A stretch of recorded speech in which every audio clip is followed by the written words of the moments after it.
अयोध्या के राम मंदिर में प्रभु श्री राम की प्राण प्रतिष्ठा की तैयारियां जोरों पर हैं। 22 जनवरी 2024 को हजारों मेहमानों की मौजूदगी में प्राण प्रतिष्ठा की जाएगी। देश के करोड़ों लोग इस पल के गवाह बनेंगे। राम मंदिर आंदोलन में अपनी जान गंवाने वाले राम भक्तों के लिए मुख्यमंत्री योगी आदित्यनाथ ने बड़ा ऐलान किया है। योगी आदित्यनाथ ने कहा कि राम मंदिर के लिए अपनी जान गंवाने वाले राम भक्तों की याद में अयोध्या में मेमोरियल बनाया जाएगा। यहाँ कोठारी बंधुओं से लेकर उस हर राम भक्त को सम्मान दिया जाएगा जिसने राम मंदिर के लिए शहादत दी। मुख्यमंत्री योगी आदित्यनाथ ने कहा कि राम मंदिर आंदोलन में सन 1990 में कोठारी बंधु श्री राम कोठारी और शरद कोठारी की हत्या तत्कालीन समाजवादी सरकार में हुई थी। इन दोनों नौजवानों को गोली मार दी गई थी।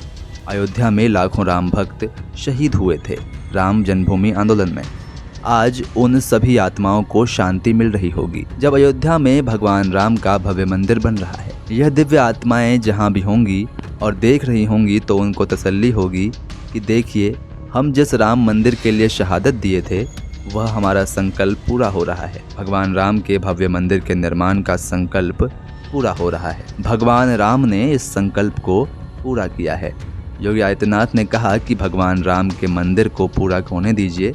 जितने भी राम भक्त शहीद हुए हैं, राम जन्मभूमि के लिए उनका एक भव्य स्मारक भी बनवाएंगे। यहाँ सभी राम भक्तों का नाम अंकित करवाया जाएगा। आइए जानते हैं अयोध्या के उन राम भक्तों के बारे में जिन्होंने राम मंदिर के लिए अपनी जान तक गंवा दी। अयोध्या के इतिहास को देखें तो आजादी के बाद 3 अहम पड़ाव हैं। पहला 1949 जब विवादित स्थल पर मूर्तियां रखी गईं। दूसरा 1986 जब विवादित स्थल का ताला खोला गया।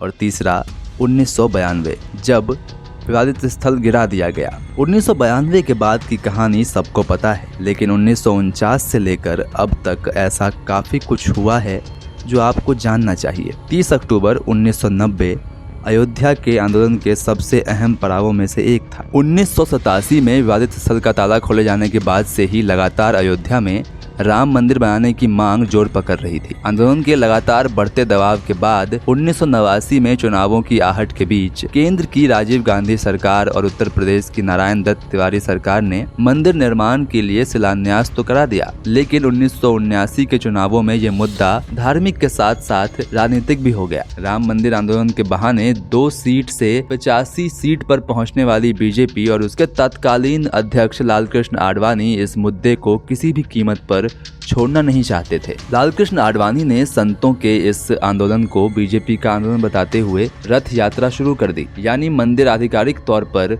अब चुनावी मुद्दा हो गया। दूसरी ओर संत समाज भी इस आंदोलन को छोड़ना नहीं चाहते थे और अयोध्या में कार सेवा की तारीख रखी गई 30 अक्टूबर 1990। 1989 में जनता दल की सरकार भले ही बीजेपी के सहयोग से बनी, लेकिन पार्टी के 2 बड़े नेता और उत्तर प्रदेश और बिहार की कमान संभाल रहे मुलायम सिंह यादव और लालू प्रसाद यादव बीजेपी की इस चाल से परेशान थे। उन्हें कभी भी ये मंजूर नहीं था कि उनके सरकार में रहते देश में इस तरह की राजनीति हो।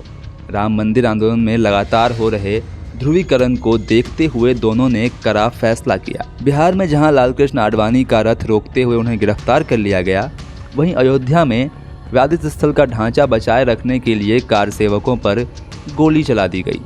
कार सेवा समिति के अध्यक्ष जगत गुरु शंकराचार्य वासुदेवानंद सरस्वती बताते हैं कि 30 अक्टूबर 1990 को लाखों की तादाद में कार सेवक अयोध्या पहुंच चुके थे। उन्हें सरकार से इस तरह की सख्ती का अनुमान नहीं था। हालांकि तत्कालीन मुख्यमंत्री मुलायम सिंह यादव के विवादित स्थल पर परिंदा भी पर नहीं मार सकेगा के बयान के बाद लोगों को अनुमान हो गया था कि हालात ठीक नहीं हैं। लेकिन तब तक अयोध्या में इतनी भीड़ जमा हो चुकी थी कि उन्हें काबू में नहीं किया जा सकता था। निश्चित समय पर कार सेवा शुरू हो गई और कार सेवकों ने विवादित स्थल पर ध्वज लगा दिया। इसके बाद पुलिस फायरिंग में कई लोग मारे गए। कार सेवा रद्द कर दी गई।